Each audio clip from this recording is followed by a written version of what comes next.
So Beth was checking out tickets for Brandon Lake, $150. And that's a lot, y'all. I mean, isn't it? So yeah, that's what I thought. I thought 150 for the Christian artists are becoming mainstream now, so to speak, which is really good. You like hearing Jesus music out there, but $150 for a Brandon Lake concert. She was thinking about taking my daughter for her 21st birthday. I thought, okay, that'd be. Then I think there's like seven of us, and there's eight with my mama, and I'm like, eight times 150. What is that? That's $1,000. Thanks the Lord. To I don't know, and it just seems, you know, I don't know. You only live once, though, right? So go and do it and enjoy those things, I guess. So, hello, everybody. It is Sweet Bobby, your lovable, cuddly host. Hope everybody's having a great day out there. And I've discussed yesterday with Matt Jollywally, I figured out I don't really like scalping. I don't really enjoy sitting by the charts, and I get bored. I sit here and I'm bored and I'm just watching the charts. But unfortunately, or fortunately, whichever way you say, I'm actually got pretty good at it. Right? We had that one day last week or week before last that we lost the $400 on a day, but ever since then I've been, pretty good. I took a couple days off this week. And I only took one trade this morning, but I'm learning how to let my trades run a little bit. Normally I'd cut it off at a $20 winner or something. But look at this. I'm at an all-time high in my account. I'm at 16,811 on this $15,000 account. And today I only made one trade and we made $142 on it. We were in that trade for 2 minutes and 36 seconds. Isn't that great? That was a three contract. And I took it long and immediately it goes against me and I'm down $80. And I'm like, oh crap. Oh, jeez. I'm already down. And then the thing came back up just like I thought it would. So interesting. So we shared this with everybody that wants it if it's in the chat. So if you want to see our setup, this is really the setup. And I admit I got way too much garbage that I'm looking at. I got the opening 15-minute range. I've got the 9 and 21 or 8 and 21 EMAs. We got the UT bots that tell us to sell and buys. We got the VWAP. We got the overnight high, overnight low. We got pivot points. We got the Super Mac, the Big Mac here, the Big Mac D. We got the CCI. We've got whatever this is.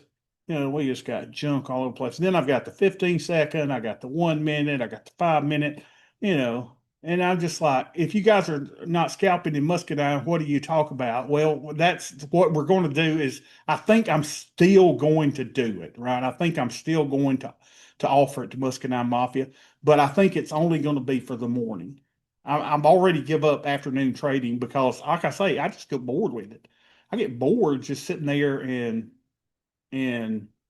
watching the charts all day. Like today, I put in that one trade and I was like, okay, I'm finished. I'm done. So I think I'll just do it quicker and take but let my trades run a little bit. Remember, that's what people said is that you need to let your winners run and cut your losers off quicker. So I need to get better at that. Now, what Meyer taught me was to add into your trades, right? But occasionally that can get into, you can get into trouble that way. So adding contracts as it goes against you, thinking that it's going to go back. So, but look at this, y'all. This is NASDAQ. This is the opening 15-minute range. See the green there? And we are really, really in the middle here. We are really, really in the middle. Just above the overnight high and above VWAP, but everything's just kind of and this is what we call lunchtime chop, right? It gets kind of docile during lunchtime, and so it's not a good chance. And then after the afternoon, I don't like trading because I'm afraid I'll get into a 2 or 3 hour trade and I'll have to hold it overnight, and I don't want to hold it overnight. So just a lot to think about. So, but I think we'll continue doing it in the morning. It's just that I got to make sure that yeah, I've read his book, Tom Hogard, or however you say his last name, Hogard, whatever his name is. So let's see what the market's doing today, y'all. Let's say real traders never trade alone. They trade with the fellow nerds. We've got Brad in the house. We got Brandon. We got Charles. We got Jeff. We got Matt Jolly Wally. Roll Tide this weekend. How about that? We got Moster in the house. We got Rickster in the house, and we are sitting large. So welcome everybody. So we are doing absolutely nothing. And you see, this is gray. This is the opening 30-minute range, and we are dead in it, y'all. We are dead in it, just doing nothing. This is kind of a rangy looking day here. And look at this. This is interesting. The AD is going up. The AD is at negative 145. Okay.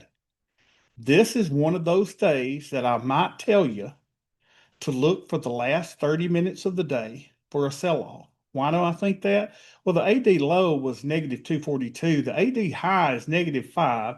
Right now, the AD is at negative 145. That's pretty big on the way down. And I think that with a market being up with the AD, the advanced decline being negative 147, is that you're either going to see the AD come up a lot or you're going to see the market fall off in the last 30 minutes of the day. And I'm pretty good at predicting those things. So I don't know. I may get back and scalp a little bit going into that last 30 minutes if I really believe that we might have a sell off in the last 30 minutes. Let's look at our volume. Let's go to 2,000, see how many candles are below 2,000, about the same as we normally see it. You see that we've had increased volume, and then we get to that 11:30 time when the sandwiches start coming in and everybody starts making their phone calls and getting on their phone and everything. And then look at this little volume bar right there. So the volume kind of dries off. And that's why we kind of don't like trading into the lunchtime hour. VIX is at 14.24. Again, we talked about the AD. Let's see our friend, the big green monster. Big green monster. And we will redraw this on Monday, it looks like. So Big Green Monster is oversold for the fair value market above.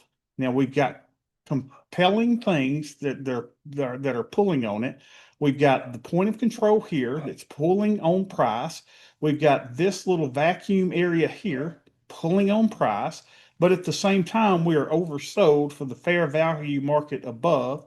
Target 65.18, and if we could draw the probability cone with something like this, could go up, could go down. I really don't have a big opinion on it. I just think that we probably trade in this area for the next 10 days. I don't see anything big on the horizon, right? There's nothing that makes me go, well, I think it's going to do this or that. I think it's just going to be the market may be slow today. Rick says since core PCE price index is coming out tomorrow morning, people are trying to determine if interest rates are moving. Oh, that's interesting. Yeah, it's always interesting to keep an eye on the macro stuff, isn't it, to see what it looks like. Let's look at our linear regression today. Linear regression is doing what linear regression does. It goes down to the bottom and then it bounces off and then it goes back up. Still believe that there's a chance that we would tag this again, right, as a sideways motion. And notice big candle, small candle, doji, small candle. So we're getting ready, as we did in this area, right? Small candle, then the larger candles. So we're getting ready for a larger move because we've got little bitty candles, consolidation, and then we'll see the move whichever way that it goes. So that looks okay. So let's see how our little portfolio is doing today. They want me to log in today. Well, let's see. Let's log in. All right. So we're up $73 today. We're up $59 in our TQQQ account, and 35. Our theta is 28. Our vega negative 184, and our delta, we are delta neutral, y'all. We're using 35% of our buying power. I kind of feel, let's see what we've got on here. We've got on a hedge, right? Unfortunately, we're losing $18.75 on our hedge. We've got Bill that does what Bill does. Then we've got our 111s, y'all, that are just smoking, doing what the 111s do. They just make money time and time again, most of the time. The Strangle's making money. Look at that, up 119. Strangle 2 is up 119, 111 up $55, 1116 up $35, 111 fourth. You put on many 111s, how are they spaced out and are they all structured the same? They're all structured the same and they're spaced out by if I need theta or not. And really, you want to do your 111s on down days, right? So you really want to try to get your theta, whatever your account size is. Let's say you got a $35,000 account. You want your theta to be at a minimum of 35, right? On a $100,000 account, you want a minimum theta of 100, and then you kind of go from there, just kind of spacing them out to getting those things on. And we'll probably take off these shorts in these 111s when they get down to about 21 days or so, 14 days. Take off those shorts, and then that will leave us with these nice long put debit spreads, and those will do good. Oh, our strangle that was down yesterday. Look at this. We're up today. We were down about $4 or $5 yesterday.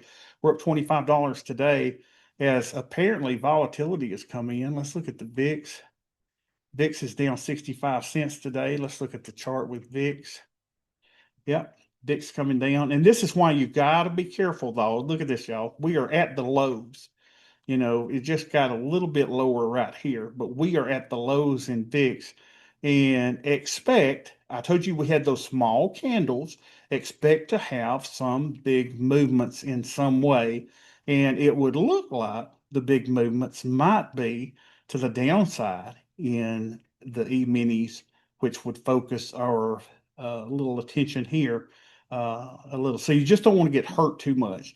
But why don't we, Brandon, why don't we put on a 111 and let me just show you how I would do it, okay? So let's go to the MES and let's go to trade. And we've got them all in here, 85, 112 days. We've got stuff, all in here. And I've been putting these on calendarized, where I've been putting on the put debit spread out, 120 days or so. You do 90 days, 85 days, 64 days, anything like that. But trying to put this on for about maybe 112 days. And then it's just a matter of me finding something that's $10. So let's go to the 60/50. Let's go to the 600. That's $6. Well, I may not be able to put it in here because let's see what this is. That's 650. Let's see. 6,200. 875. Maybe we can do this. Oh, look at that. 960. Let's see what this is. 1050. Let's go right here and put us a nice 6,300, 6,250 put debit spread. It's in an AM settlement. I wouldn't worry about that so much. The settlement. Let's see. Let's see if we can do this. 960 to 10 is that. Let's see if we can get filled here at about 112 days. No, they're going to make us pay a little more. Let's go to activity. Let's go to today. And we'll bump that up a little bit. Let's bump this up. 975. And we are in. So we got a $10 put debit spread. So we want to collect about $20 and about 60 days out, about half of this is what I like putting them on. So let's go to about 60 days. We could go to 50 or we could go to 64. Let's go to 64. And let's sell something for about $20. So 57.25. Let's take in a little more credit. Let's go to this 57.50 here. And let's put in that one there and see if we can get 21.75, which would be a nice little credit. There we go. I basically want those things paid for. So now that moved our theta from 28 to 31. Our delta was 6. Now our delta is 8. So now we've got $888 of extrinsic value, and we're only using 37% of our buying power. So let's go to our positions now. And let's see, 1116. We got strangle, 6666. So we'll make this 1117. Group position. 1117. There we go. So we got him in there. And where did he go? 1117. Dang it, we're down 63 cents. So I think that's just kind of the thing. You're right. You want to keep your theta at around, that. Now, when the volatility goes up, we could do more, right? If VIX were at 20, we could probably do more. And in my trading plan, I've got all that. We need to bring back the trading plan and all of that in the spreadsheet and start entering these in spreadsheets like we did and just have it going like a well-oiled machine like we did before and just keep these things rolling. All right, guys. Appreciate it so much. I'll post this video later so you can go back and watch that trade if you'd like. And again, we will scalp tomorrow is Friday, so everybody will scalp. And we'll probably get started between 9:30, 10, something like that. I'll post a link if everybody wants to do it. And then we'll probably still do our 2 o'clock session tomorrow as well. Okay. So everybody have a good rest of your day. I love you to pieces, and I will see y'all tomorrow.